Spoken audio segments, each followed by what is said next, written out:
Welcome everyone to the Green Room podcast. This year it feels fitting to reflect on the businesses and the business owners I've had the privilege to work alongside over the past 25 years. It's been an amazing 25 years and I've met some extraordinary people who have built unbelievable businesses, and I've had the privilege to walk beside them for much of that journey.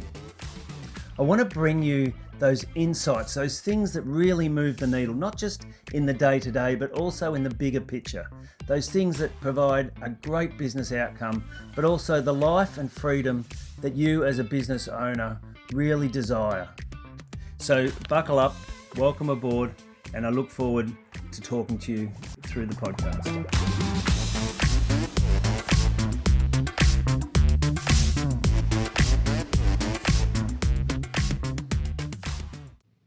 Hello everyone and welcome to the Green Room podcast. In this week's episode, I'm going to be talking about how we bring those goals to life, those great ideas that we have that we want to bring into our business, those strategic priorities that we know if we execute them, they'll really move the needle and take our business to a whole nother place.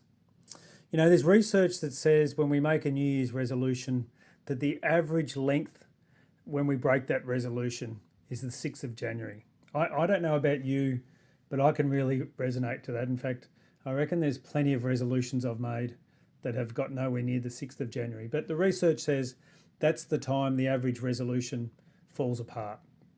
And that doesn't surprise me because there's nothing supporting that momentum, that intention that we make when we make the goal. So it's a bit like that in business. I quite often say to my clients, righto, we're at the end of the year.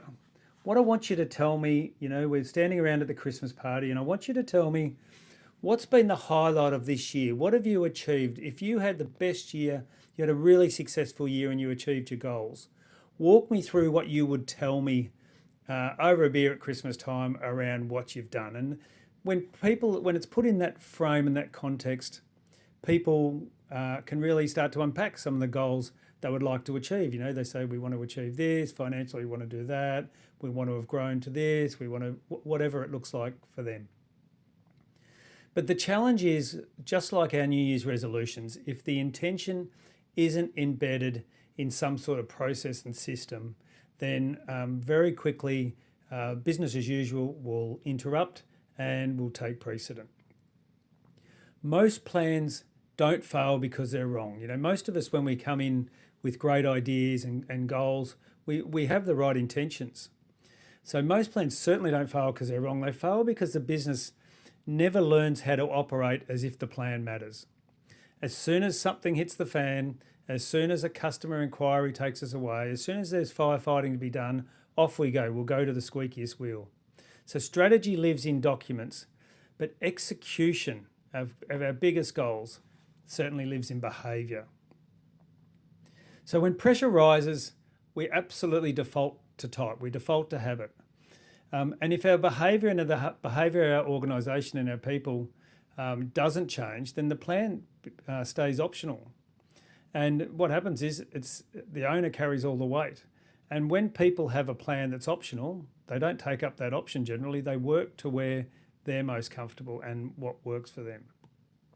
I want to walk you through 5 pillars of execution, 5 things that I think if you bed this into your goal setting and into your business, you have much more likelihood of achieving those big ticket, those big rocks, the goals that really move the needle on your business and really shift your business model to become more successful, whatever that looks like for you. The 5 pillars I'll walk you through now. So number 1 is goals. It's the direction that shapes where we want to go. I quite often refer this to as the horizon. Now, no one's ever walked to a horizon. I don't know anyone that has anyway, but if you look out to the horizon and head that way, it sets absolute direction for what you want to do. So it certainly acts as a compass. Goals create purpose, but not only that, they really focus resources. And as we know, business is about utilising scarce resources. There'll never be enough. Doesn't matter if you're the local milk bar, Actually, I don't think there's many milk bars left, but it doesn't matter if you're a local shop or your BHP. There'll never be enough. So goals create purpose and focus resources. And not only that, real goals, they change priorities, they change how we fund those priorities, and they change the focus for not only us, but our people. So number one is goals. Number two is routines. Strategy doesn't live in providing beanbags and table tennis tables. It lives in hoping that people will shift their behaviour. It lives in weekly rhythms. What sort of meeting cadence do we have? What sort of things do we do that really brings our strategy and our goals to the fore in the day-to-day? If it's not in the week and in the day-to-day, it's not in the business. And once again, like our New Year's resolution, is very unlikely to gain any momentum. So number two is routines. Number three is systems. You hear me banging on about systems all the time. The way to build capability in a business is to build decision-making capability in the organisation, build capability in our people, and support them with systems. That's the scaffolding Adam Grant talks about. The systems that work within that capability and really set the direction and set the standard, the quality assurance, the customer response, the customer experience, all of those things tied up in business systems that make us really consistent. So number three is systems. Unfortunately, my experience has been that most owners are the system. But what systems do, they create that consistency without the supervision, and they reduce the reliance on the owner being the hero and the heroics required, the rescuing of every time there's a problem, the firefighting, the solving of the of problems all the time, the escalation of problems over your desk. Systems reduce friction and they create momentum. So number three in trying to get our biggest goals in play is creating systems that will facilitate that. What do we need to put in place to remove the friction in those goals so they don't fall away under pressure? Because you're going to be under pressure, your team's going to be under pressure.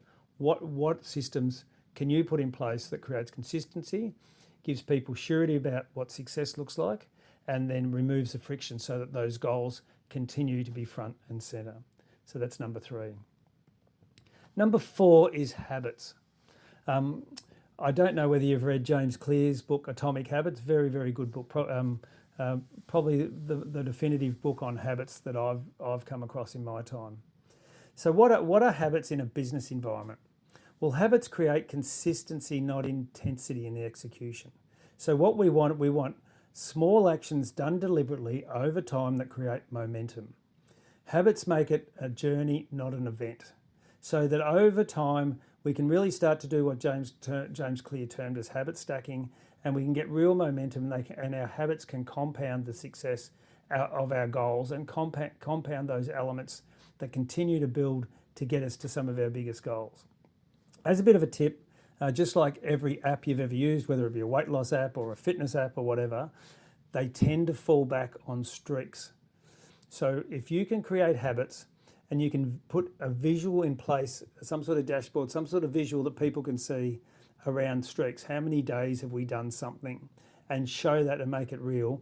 Once you get to the 10, 12, 14 days, that when you do a walk each day and you have to mark that down and you get to 10 days of a walk, and then you don't want to lose that streak.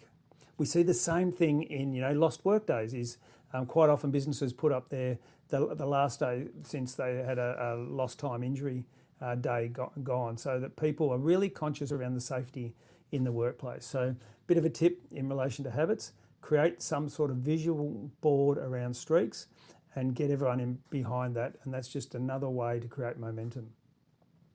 And finally, of course, finally is motivation. How do we motivate someone if they don't want to be motivated? What does that look like? I used to get that question a lot. I don't seem to get it as much anymore, but I used to get that question a lot. How do you motivate someone who doesn't want to be motivated?